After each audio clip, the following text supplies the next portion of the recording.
Bon, je vous remercie d'avoir accueilli un chirurgien installé depuis plus de 30 ans en privé pour parler des problèmes de privé. Je répéterai ce que certains savent déjà, c'est-à-dire ce que représente l'hospitalisation privée, et en particulier en chirurgie digestive. Puis j'évoquerai le problème du chirurgien surhomme à l'ancienne que certains d'entre vous ont connu et qui manifestement a vécu et qui ne représentera pas l'avenir. Le privé, c'est 570 établissements, 52% des capacités d'hospitalisation. Ces établissements sont répartis sur tout le territoire. Il y travaille 1200 chirurgiens digestifs. Ils sont presque tous, encore une grande partie, anciens chefs de clinique. Et 700 d'entre eux participent à l'accréditation, qui est une politique de prévention du risque. L'activité spécifique CHU, c'est un terme employé par les acteurs du PMSI. Et je montre d'emblée cette diapositive pour mettre en évidence le fait que le privé réalise... Pourquoi ça ne passe pas? Là voilà. Le privé comprend 2% d'activités spécifiques CHU parmi ses séjours, alors que le CHU 5% et l'hôpital général 1%. La situation économique des établissements est préoccupante car 43% d'entre eux se disent en déficit, 36% en 2009. Donc c'est une situation évolutive. On m'avait parlé de la chirurgie générale. La chirurgie générale, c'est une bouteille à l'encre, c'est très difficile. Voilà ce qu'était la chirurgie générale lorsque je me suis installé en 1983. Voilà ce que j'opérais comme pathologie. Et au fil des années, voilà ce qui me reste. Et en évoluant encore, je ne souhaiterais pas que la chirurgie générale devienne celle-ci, c'est-à-dire une chirurgie digestive de petits actes associée aux urgences, le terme de chirurgien général ne servant qu'à remplir des listes de garde, car je vous rappelle que la qualification de chirurgie générale a disparu de la faculté et des qualifications ordinales. Ça, c'est une question d'avenir et je pense qu'il faudra en parler lors de la discussion. Quelle est la répartition de la chirurgie digestive maintenant entre le privé et le public? Eh bien, c'est l'inverse, 58% des séjours chirurgicaux en général, mais là, vous voyez que le public a la part plus belle, 52% de la chirurgie digestive. Ce qui est important de constater dans notre spécialité, c'est d'étudier la filière digestive. Vous remarquerez que cette filière, qui comprend la chirurgie, l'endoscopie et les actes d'hépatogastro, représente 27% du total. C'est donc un segment très important des établissements privés et il ne faudrait pas qu'ils le perdent. Et on verra tout à l'heure que ce n'est pas évident compte tenu de la modification de la démographie chirurgicale. Ce que veut montrer cette diapositive, c'est que, si vous voyez la troisième colonne, le privé fait 80% de l'endoscopie et le public fait 52% de la chirurgie. Il y a donc une très forte interpénétration des secteurs privés et publics dans notre filière et une très forte marge de manœuvre en progression pour les managers du privé, si vous voulez bien modifier les contrats de leur gastro-entérologue, car il est bien évident qu'une grande partie de ce qui est dépisté en privé part en public. La répartition de la chirurgie digestive dans les deux secteurs. Cette diapo comprend beaucoup de chiffres, mais en fait, vous verrez qu'il y a trois catégories selon le PMSI. La chirurgie digestive majeure, l'hépatobilio-pancréatique et le viscéral autre qui fait le gros contingent. Eh bien, elle est également répartie. C'est un petit peu artificiel, car dans l'hépatobiliaire, vous avez les vésicules, mais grosso modo, les deux secteurs ont une égale répartition des actes chirurgicaux de notre spécialité. Quelques évidences maintenant. En bas à droite, vous verrez que le privé fait 57% des hernies inguinales, que le CHU en fait que 7%, ce qui est à peu près cohérent. Les colectomies droites sont un indicateur important car c'est la cancérologie colique. En effet, on n'a pas le même problème avec les gauches. Et là, on a une surprise. Le CHU ne fait que 16% des colectomies droites. Quand on passe aux colectomies gauches, on a moins de surprises. Le privé fait 51% des colectomies gauches laparoscopiques. Et là encore, on retrouve une faible représentation du CHU par rapport aux deux autres types de structures.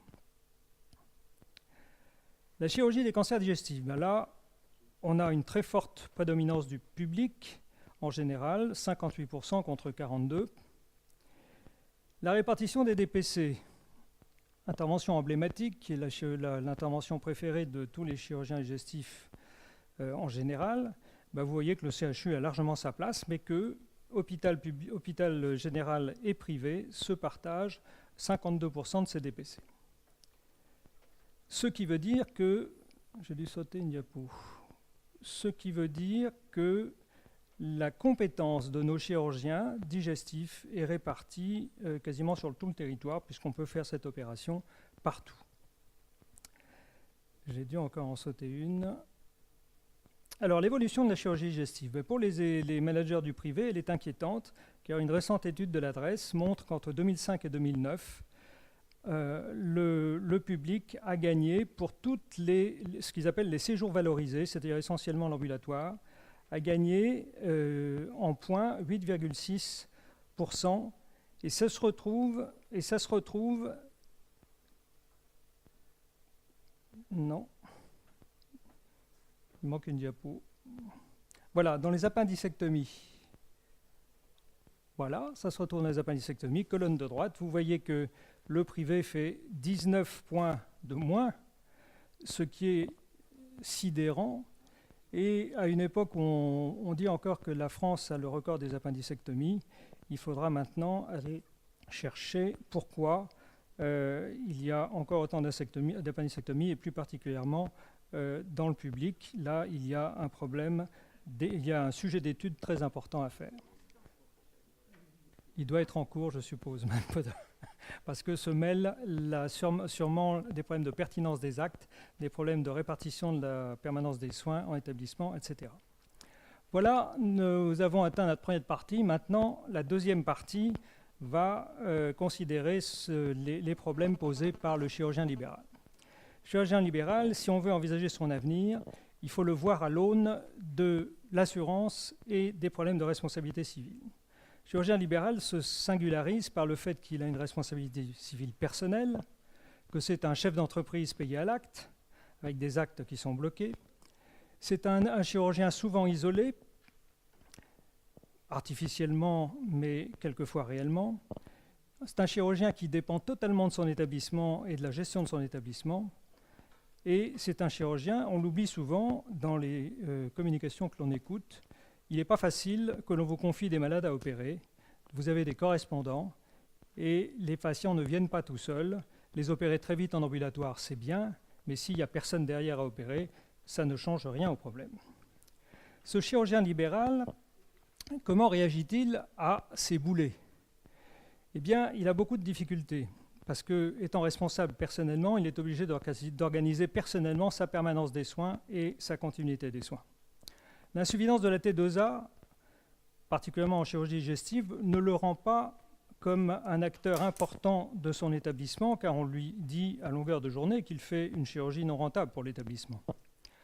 L'insuffisance de la CCAM, dans sa conception comme dans sa valorisation, fait que son entreprise, car il gère son entreprise, lui occasionne des difficultés de gestion, car il assume sa prévoyance, son assurance, son personnel, et bien évidemment, tout cela se retrouve dans la seule variable d'ajustement de l'équilibre d'une entreprise chirurgicale que sont les suppléments d'honoraires. Les pouvoirs publics en font un obstacle aux soins, les dirigeants d'établissements privés en font un facteur de diminution du recrutement. Tout le monde a raison, mais le chirurgien est bloqué dans la mesure où la CCAM n'a augmenté que de 6%, la CCAM plus l'ancienne nomenclature, n'a augmenté les actes que de 6% en 30 ans. Autre facteur de difficulté du chirurgien libéral, l'isolement. Il n'y a d'équipe en privé que pour faire des statistiques lorsqu'on demande des autorisations. Il n'y a d'équipe en privé que pour partager éventuellement une secrétaire ou l'allocation d'un bureau. Mais il n'y a pas d'équipe vraie. Il n'y a pas d'équipe qui travaille ensemble sur une même pathologie, et ça, c'est excessivement regrettable pour l'avenir. Comment, dans ces conditions, envisager des transferts de responsabilités entre collègues? Comment imaginer des délégations de tâches? Autre problème, l'établissement. La dépendance totale de l'établissement va se retrouver dans le fait que les autorisations ne dépendent pas du chirurgien. Les autorisations sont données par les pouvoirs publics, l'administration fait les demandes, et quelquefois, il peut y avoir des inadéquations complètes entre ce que fait le chirurgien et l'autorisation dans la clinique. Je ne parlerai pas des transversalités des relations publiques. En chirurgie digestive spécifiquement, quels sont les problèmes? Eh bien, ils sont encore acutisés par le besoin que nous avons dans notre spécialité d'équipements de haute technologie. Comment faire de la chirurgie digestive sans tomodensitométrie, sans IRM, sans gastro-entérologue interventionnel, sans oncologie? C'est impossible. Comment imaginer que l'on soit bien vu dans un établissement lorsqu'on a des durées moyennes de séjour qui sont plus élevées que les autres, même si on est les meilleurs en pourcentage d'activité ambulatoire, et quand on a des durées d'intervention qui souvent se terminent après 19 heures, heure à laquelle le personnel doit partir.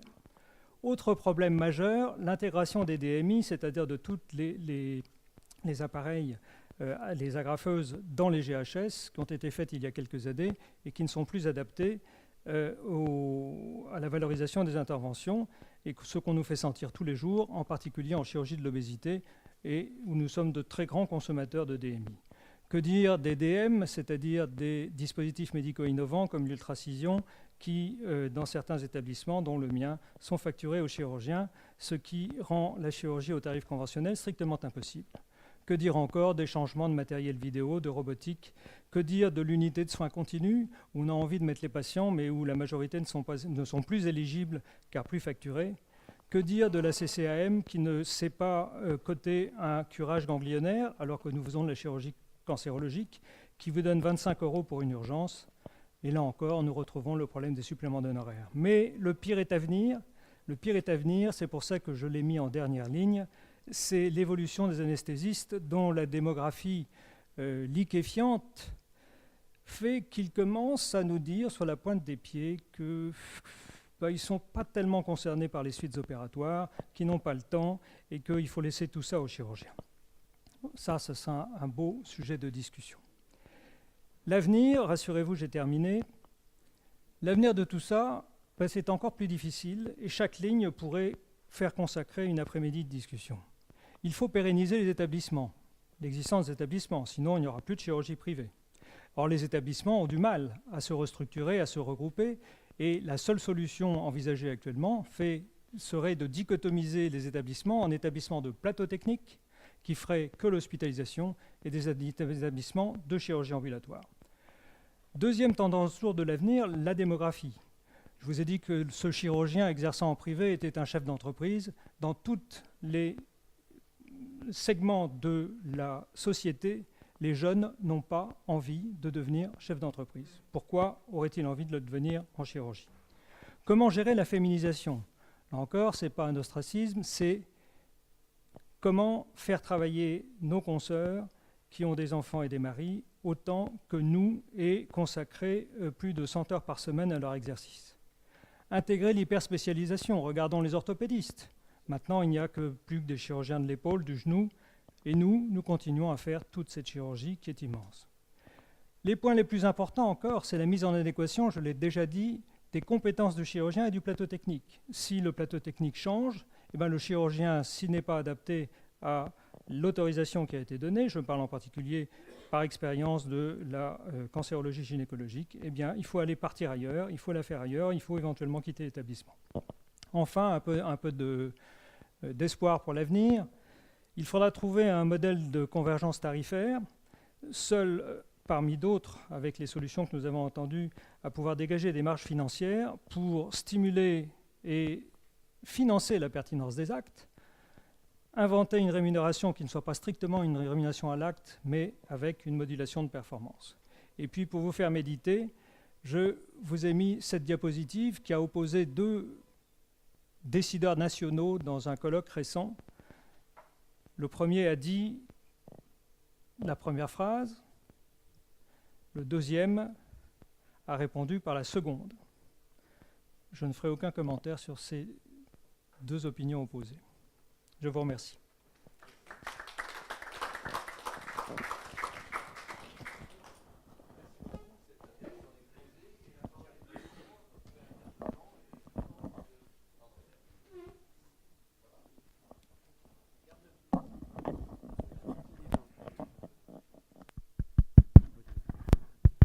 Justement, Jacques Beaulieu. Voilà, Jacques.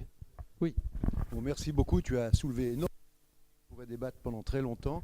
Il se trouve que j'étais responsable de la Fédération des collèges il y a peu de temps encore Et avec l'URML Rhône-Alpes, j'ai fait une enquête sur la pratique dans 8 départements de la région Rhône-Alpes avec un taux de réponse important concernant uniquement la chirurgie viscérale.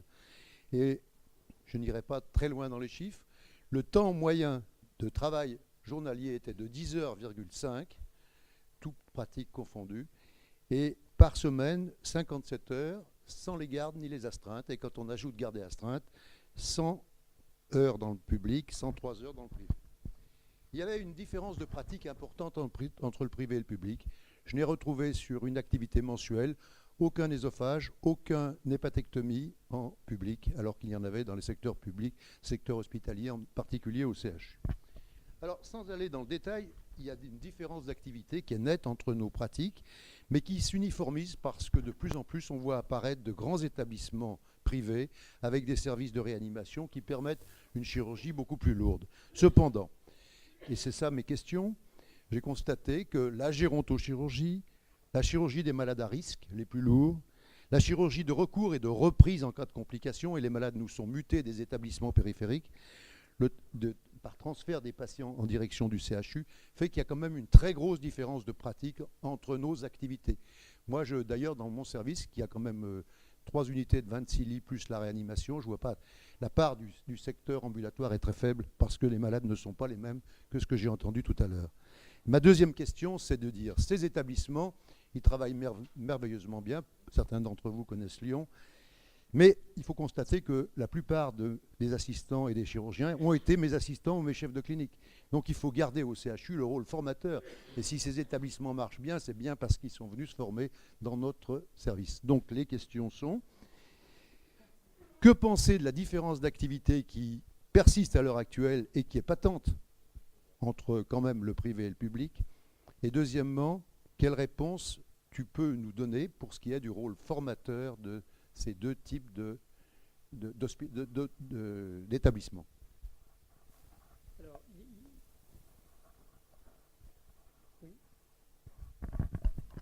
Alors, il est clair qu'en chirurgie digestive, tu as parfaitement raison, mais c'est une question de moyens. Il n'y a pas de tarification de réanimation pour la chirurgie digestive en milieu privé.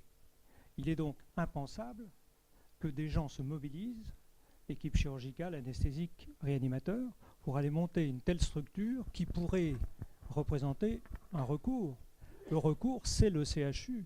Dans notre spécialité, c'est comme ça. C'est cette spécialité qui fait les interventions les plus lourdes.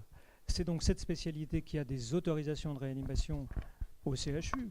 Pourquoi dédoubler les moyens alors qu'on a ce recours? Le seul problème que nous vivons tous les jours, c'est que bien sûr, tous les chirurgiens ne font pas, comme tu le disais, des œsophages, des hépatectomies tous les jours, alors qu'on fait des œsophages, des hépatectomies dans tous les hôpitaux tous les jours. C'est clair. Donc il ne faut pas contester cela.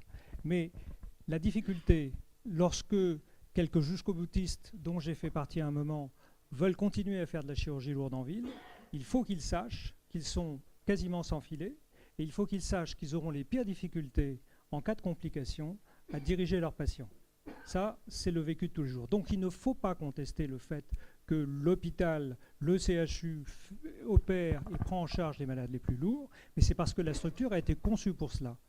Alors, l'enseignement, bien évidemment, nous ne serions rien en privé si nous n'avions pas eu l'hôpital public et le CHU. Nous ne serons rien si nous n'avions pas eu nos patrons. Nous ne serons rien, mais nous avons aussi évolué. Et il est clair que nous avons évolué en privé beaucoup plus vers la chirurgie mini-invasive, vers la chirurgie de réduction d'hospitalisation, et qu'il n'y a quasiment plus aucun intérêt pour un chirurgien privé à continuer à se battre avec des hépatectomies ou des œsophagectomies qui n'intéressent pas son établissement, pour lequel il n'aura pas tous les moyens, et alors qu'il a la possibilité, s'il veut, se faire plaisir en continuant à faire la chirurgie qu'il a appris au CHU, il a la possibilité, car les bras sont ouverts, d'aller prendre des vacations, ce que j'ai fait moi pendant 10 ans en allant à la Pitié-Salpêtrière chez Laurent Hanoun, alors que j'avais déjà 55 ans.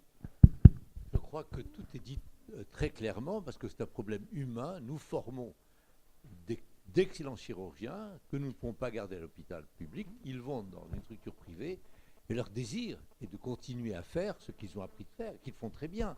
Mais comme tu le dis très justement, il y a à ce moment-là une inadéquation entre les moyens que leur offre leur structure et leurs désirs et leurs compétences. Et la solution, tu viens de le dire à la fin, est de partager leur activité entre la structure privée et la structure publique, qui d'ailleurs, comme tu le dis, manque de bras. Et nous serons heureux d'avoir...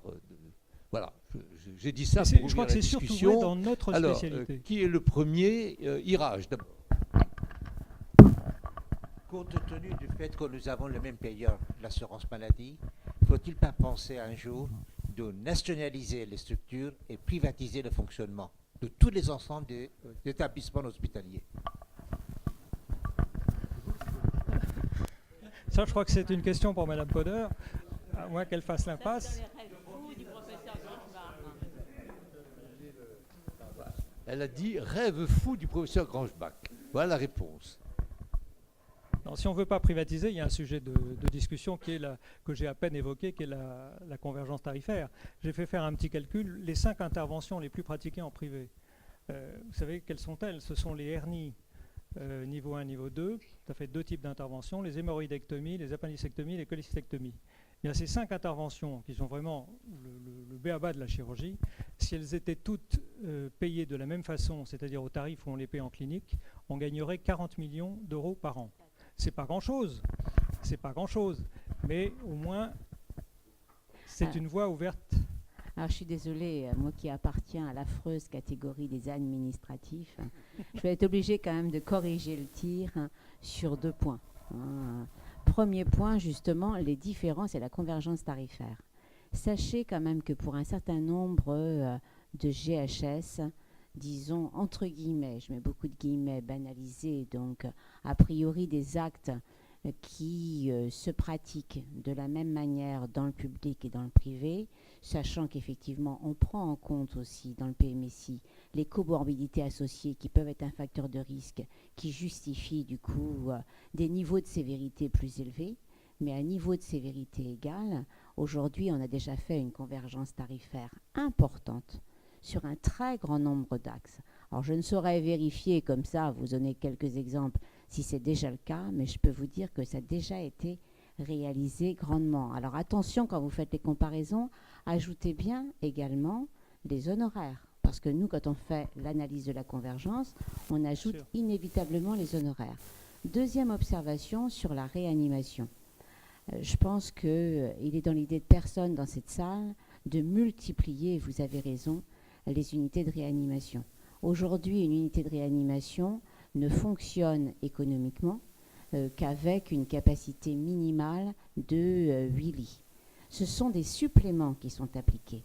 Donc il fait effectivement que la prise en charge corresponde à des prises en charge lourdes sur lesquelles le GHS est fortement tarifé pour que le supplément permette d'assumer le surencadrement, notamment infirmier et médical, qui caractérise les unités de réanimation.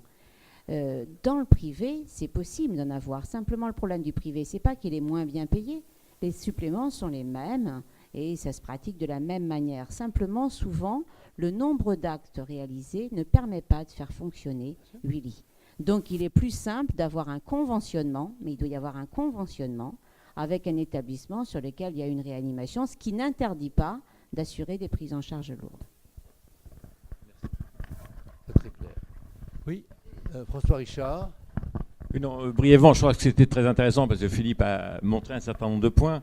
Une petite réflexion, vous m'excuserez, mais ce n'est pas des suppléments d'honoraires, c'est des compléments d'honoraires. Je pense que les baux ont important. Si, Madame Poder, vous savez mieux que moi, sur les compléments d'honoraires qui représentent 2,5 milliards en France. Ah oui, non, mais moi je parlais des honoraires. Parce que je suis tout à fait d'accord avec vous, sur la comparaison public-privé, il y a le problème des honoraires à mettre, ça je suis absolument d'accord avec vous. Mais moi je parlais des compléments d'honoraires. Il faut savoir que la chirurgie, globalement, sur les 2,5 milliards de compléments d'honoraires, représente 350 millions. Et que globalement, sur les restes à charge des patients, qui sont de l'ordre entre 300 et 400 euros en France, il y a 140 euros pour les frais de gestion de la sécurité sociale, 120 euros pour les frais de gestion des complémentaires, 30 euros pour les compléments d'honoraires, toutes spécialités confondues, et 6 euros pour les compléments d'honoraires chirurgicaux. Je pense que c'est des chiffres parce qu'on focalise toujours sur les chirurgiens, les problèmes des dépassements ou des compléments d'honoraires. Et je pense que c'est des choses qui sont importantes aussi à dire, compte tenu du travail, parce que c'est quelque chose qui, Philippe Boye a très bien insisté, sur le problème de la démographie, de la motivation des jeunes ensuite. C'est quelque chose qui compte. Donc c'était simplement ces points d'information.